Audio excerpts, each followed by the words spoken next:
I woke up on my birthday expecting love, laughter, and maybe even a surprise, but instead, I found a message that changed everything. Happy birthday. Oh, and by the way, I'm upgrading to someone better. Also, I've taken all. My heart slammed against my ribs as I stared at the screen, my hands shaking. He was gone. And so was everything? This is a story about betrayal, self-worth, and finding strength when you least expect it. Before we get into the story, let us know where you're watching from, and don't forget to like and subscribe. So, let me start from the beginning. I'm Sophie Mitchell, 22 years old, full-time college student, part-time coffee shop worker, and at least back then, someone who believed in love with my whole heart. I wasn't one of those people who swore off relationships because of bad experiences. If anything, I was the opposite. I wanted the fairy tale, the movie moment, the kind of love where you knew you had found your person. And for 2 years, I thought I had. His name was Aidan Walker, and from the outside, he was everything I could have ever wanted. Tall, confident, the kind of guy who made you feel special just by looking at you. He had this way of making people laugh, of drawing them in, of making you feel like you were the only person in the world when he talked to you. I remember the first time we met, my shift at the coffee shop had just ended, and I was rushing out, balancing my books, my phone, and my half-spilled iced latte. And of course, I walked straight into him. I expected him to be annoyed. Instead, he grinned. You're either in a hurry or incredibly bad at walking. I laughed, embarrassed, but before I could apologize, he bent down, picked up my books, and handed them to me. I like a girl who keeps life interesting. From that moment on, he had me. The first year was great. Really great. We went on cute dates, stayed up late talking, and made each other playlists. He'd bring me coffee at work, even though I literally worked at a coffee shop. I felt safe with him. Happy. But looking back, there were cracks. Not big ones. Just tiny little warning signs I ignored. Like how he always had to be the center of attention. If we were in a group, he'd dominate the conversation. If I had good news, he'd find a way to make it about him. If I was upset, somehow, he was more upset. I told myself that's just how he was. That it didn't matter. But the biggest warning sign? He made me feel like I was lucky to be with him. Like he was doing me a favor by dating me. And I let him. The birthday plans, or lack thereof. A few weeks before my birthday, I started dropping hints. Nothing crazy. Just little things. Me, I can't believe I'm turning 22 soon. Aidan, yeah, that's wild. Me, I haven't had a birthday party since high school. Aidan, you don't really need one, do you? Me, I'd love to do something special this year. Aidan, shrugs, I mean, you know I'm bad with birthdays, babe. That last one should have been a red flag, right? But I told myself he must be planning something. He had to be. After 2 years together, he wouldn't just ignore my birthday. Right? The distance. But then he started acting weird. Like, really weird. Canceling plans at the last minute. Taking forever to text back. Saying he was busy all the time, but never explaining what with. At first, I didn't want to be that clingy girlfriend. The one who asks too many questions or makes everything a big deal. So I let it go. But one night, I couldn't anymore.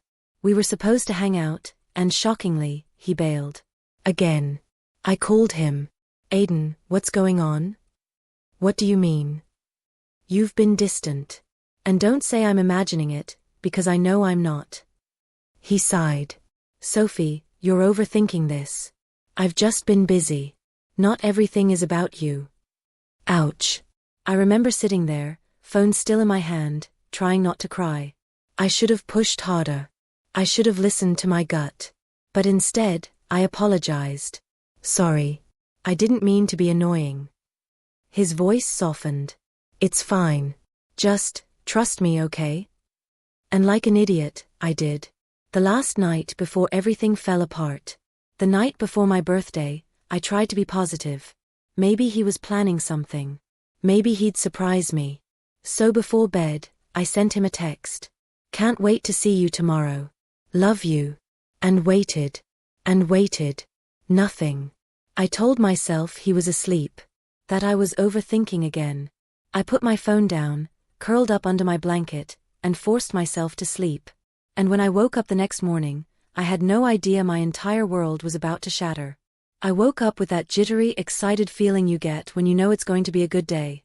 My birthday. I grabbed my phone off my nightstand, already smiling.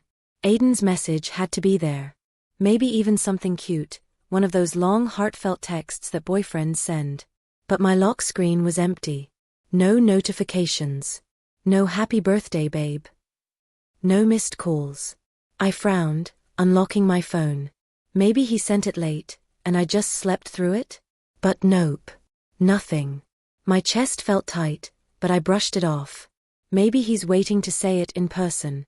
Maybe he's planning something big. Before I could spiral, my best friend Olivia called. "Birthday girl," she shouted the second I picked up. "How does it feel to be ancient?" I laughed, forcing myself to shake off the weird feeling in my stomach. "Tragic.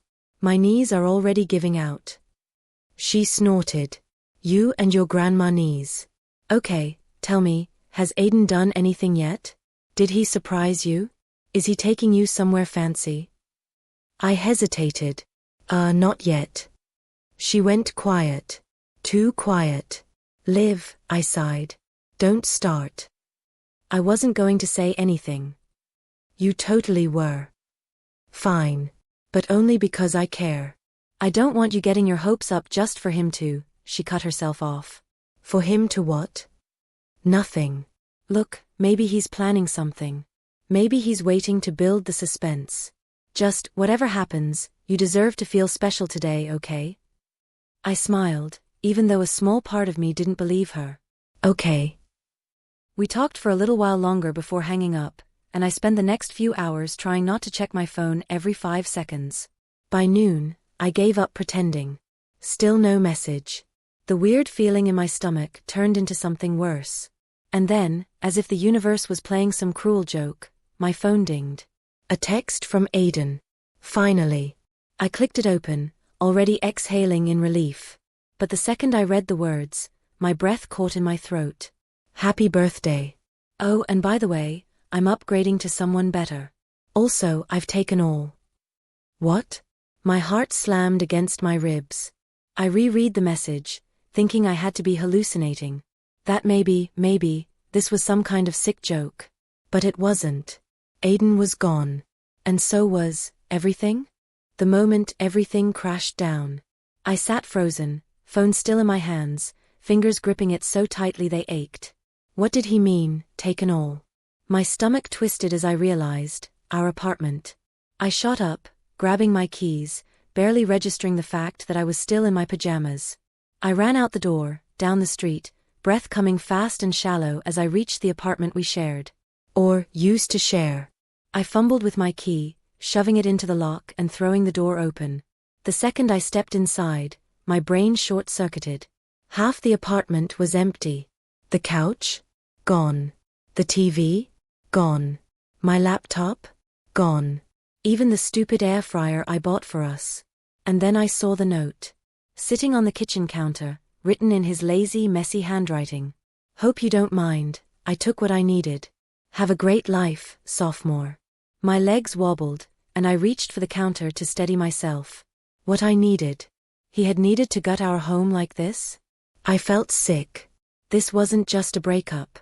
This wasn't just him moving on. This was betrayal. And I had never seen it coming. The heartbreak hits. I don't know how long I stood there. Maybe minutes. Maybe hours. At some point, my legs gave out, and I slid to the floor. I wanted to scream. To cry. To do something. But all I could do was sit there, staring at the empty spaces where our life together used to be. My phone rang.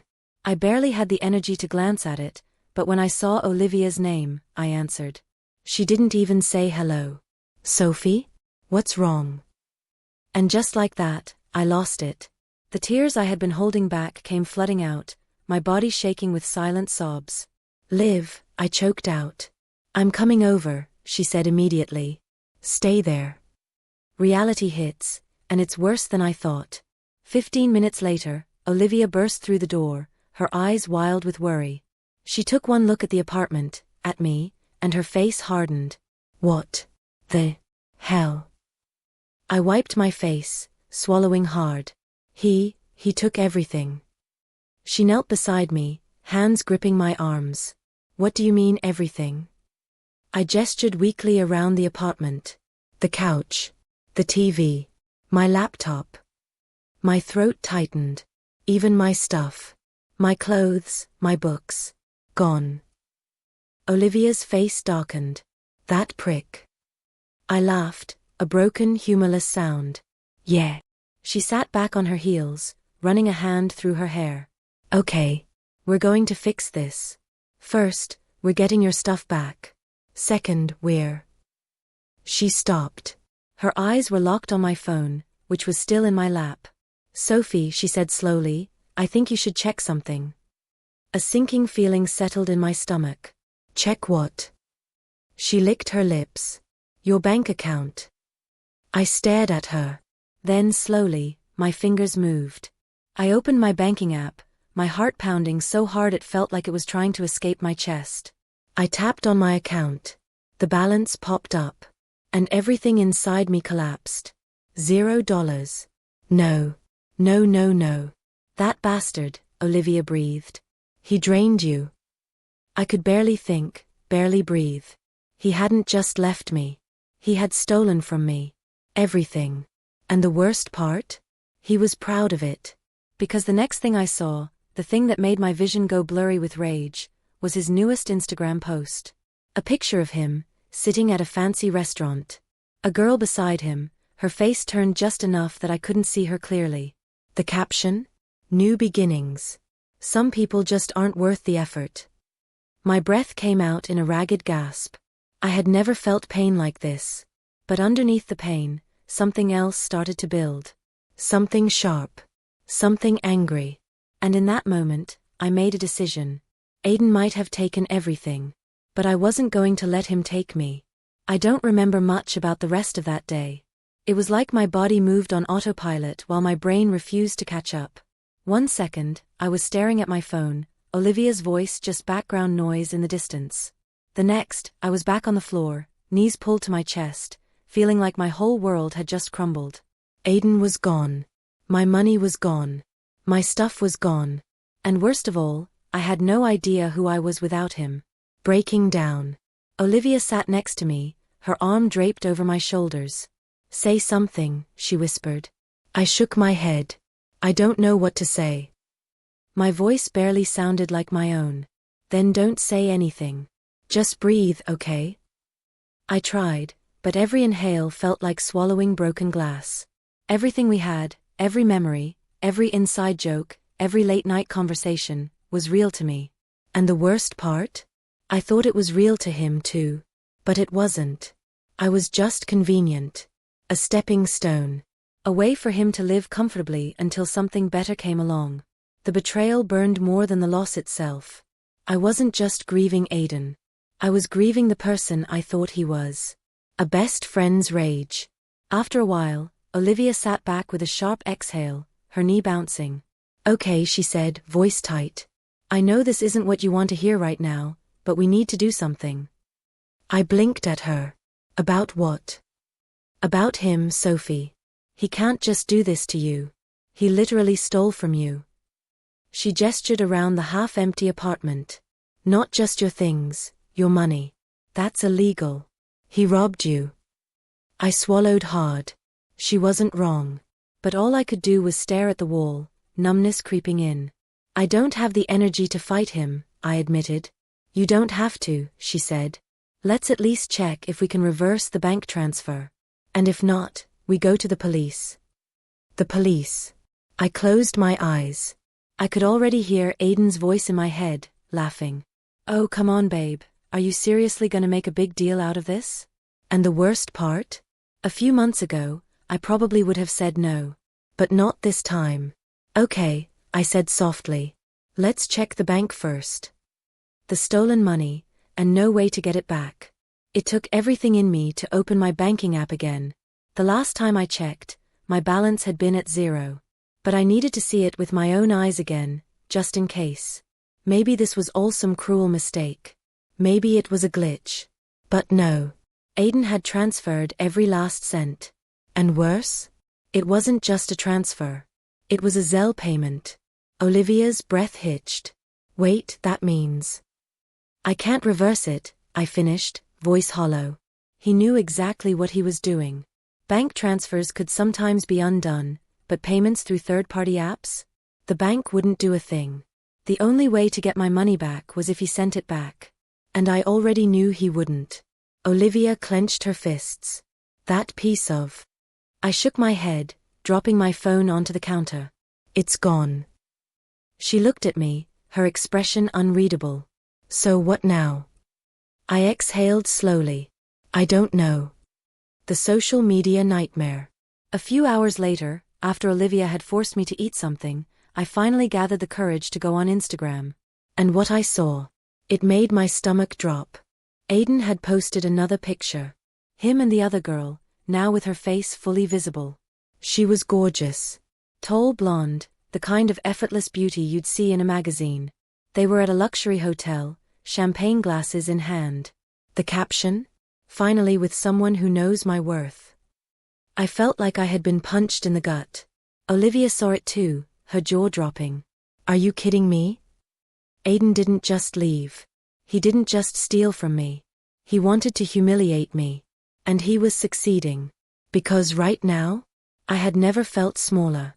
The deeper betrayal. I scrolled down, heart hammering, and then I saw it. A comment under Aiden's post. From one of his friends. Damn man.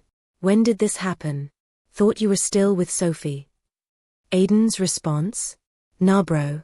We were over months ago. She just didn't know it yet. The room spun. Months? My hands trembled as I set the phone down, staring blankly at the table. He had been cheating on me for months. The breaking point. A sharp, strangled laugh escaped my lips. Sophie. Olivia's voice was cautious. I let out another laugh, dry, empty. And then? I lost it. I slammed my hand against the counter so hard it stung. I was nothing to him. My voice cracked. I was just there until he found something better. Soph. No Liv. He used me. And I just let him. Tears welled in my eyes again, but this time, they weren't just from sadness. They were from anger. From rage. I was done crying over Aiden. He wanted to humiliate me? Fine. But I wasn't going to let him win. I wiped my face, took a shaky breath, and looked Olivia straight in the eye. Help me fix this. She smiled grimly. That's more like it. Because if Aiden thought he could ruin me and walk away without consequences, he was so wrong. I didn't sleep that night. Not because I was crying, but because something had shifted inside me. The sadness was still there, sitting in my chest like a heavy stone. But beneath it, something hotter was burning. Something sharp. Anger. Not just at Aiden. At myself. Because for 2 years, I had ignored the signs. The way he made little comments that chipped away at my confidence. The way he dismissed my feelings like they were an inconvenience. The way he acted like he was the prize in this relationship, and I was just lucky to be chosen. I had let him do this to me. But I wasn't going to let him keep winning. A turning point. The next morning, Olivia showed up with coffee, her expression set. Okay, she said, dropping her bag onto my kitchen counter. Game plan time. I stared at the coffee cup in her hand. I didn't ask for a... I know you didn't. But I also know you, and you need caffeine before we ruin your ex's life. She handed me the cup, then pulled out her laptop. I raised an eyebrow. And how exactly are we ruining his life? We're starting small, she said, flipping open the screen. Step 1, get your money back. Or at least try to. Taking control. First, I called the bank again. They gave me the same answer. Since I had technically sent Aiden the money voluntarily over time, it wasn't considered fraud. There was nothing they could do. I hung up, my jaw clenched. That's fine.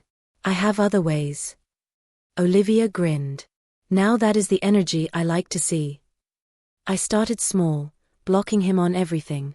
No more access to my social media, my email, my Netflix account. Then, I changed all my passwords. Then, I texted my landlord and told him to take Aiden's name off our lease immediately. Then, I froze my credit card, just in case. Every little step felt like I was taking something back. Taking myself back. Confrontation, kind of. At some point, Aiden must have realized I was cutting him off.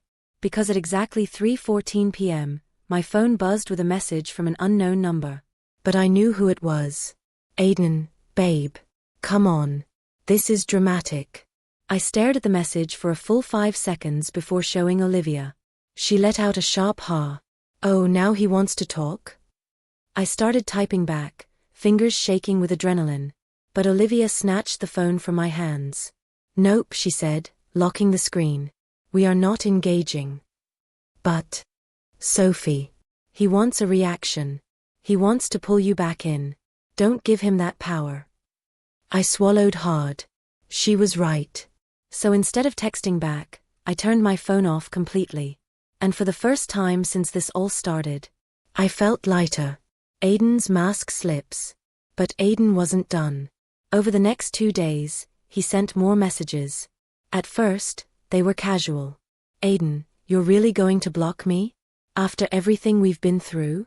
Aiden, we should talk. Then, they got more aggressive. Aiden, wow.